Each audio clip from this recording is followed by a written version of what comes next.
नमस्कार मंडळी, तुम्हाला सर्वांना शुभ जयंतीच्या हार्दिक शुभेच्छा. मी बागलाची वाघीण महाराणी यशोबाई छत्रपती संभाजी महाराजांना पदरात बांधून मायेचे फुंकर घालून संसार करणं सोपं नव्हतं. अवघ्या 6 ते 7 वर्षांचे असताना माझा विवाह संभाजी महाराजांसोबत झाले. माझ्या आयुष्याची जळणघळण आईसाहेब जिजाऊंच्या देखरेखीखाली झाली. यामुळे माझ्या जीवनावर चांगला परिणाम झाला.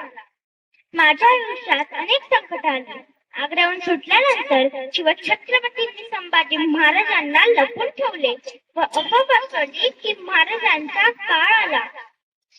संभाजी महाराज सुखरूपेचं घर मला विधवा म्हणून जगावं लागले.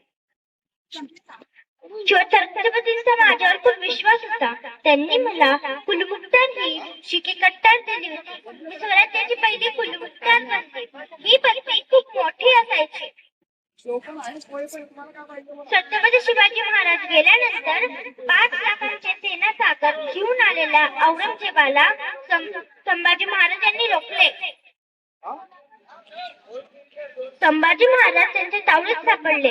त्यांच्यावर खूप अत्याचार झाले. त्या अत्याचाराच्या बातम्या माझ्याजवळ येत होत्या.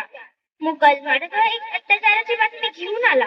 मी त्याला ठणकावून सांगितले, आता जाऊन सांग तुझ्या औरंगजेबाला संभाजी महाराजांचा जेवढा छळ करशील तेवढा मरण यातना तुला भोगाव्या लागतील.